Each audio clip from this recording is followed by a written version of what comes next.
Hey everybody, Stephen Levine from NASCAR Illustrated, standing here in the A2 wind tunnel in Mooresville, North Carolina with Cup driver Josh Wise.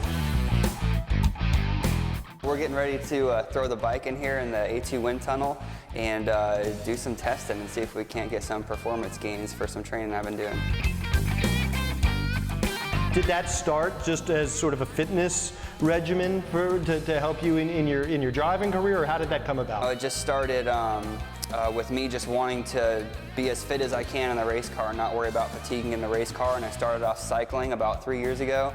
And me and a buddy of mine, Scott Speed, who races as well, did a triathlon almost exactly a year ago, a sprint triathlon. Who won between you and Scott? Scott beat me. Oh, yeah, man. Scott beat me. You know, I've done a sprint triathlon, an Olympic, and then getting ready to compete in a half Ironman in a couple weeks on our off weekend, with the ultimate goal of doing the full Ironman this December in Mexico. And refresh us, what does a full Ironman consist of? It is a 2.4 mile swim, 112 mile bike ride, and a full marathon to finish it off. So it's about a 11 hour, 9, depending on how fast you are, 9, 10, 11, and I think the cutoff is 16 hours to complete it. So they pull you off the course at 16 hours? I think so. It's a long day.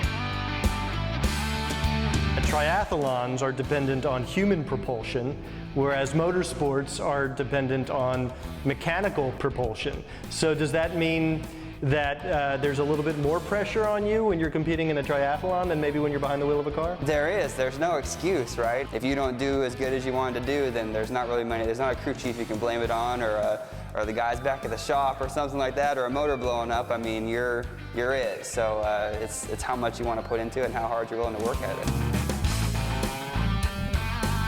Definitely just changed my fitness level and my comfort in the car, and just, I mean, I'm to the point where I have just no fatigue at all in the car, which is a huge asset to have in these long races, especially as we go through the summer. Put a lot of work into it, and we're just trying to get that last little bit out of my posture and the bike and speed and everything that we can get, just like we would do with a race car before going to Daytona.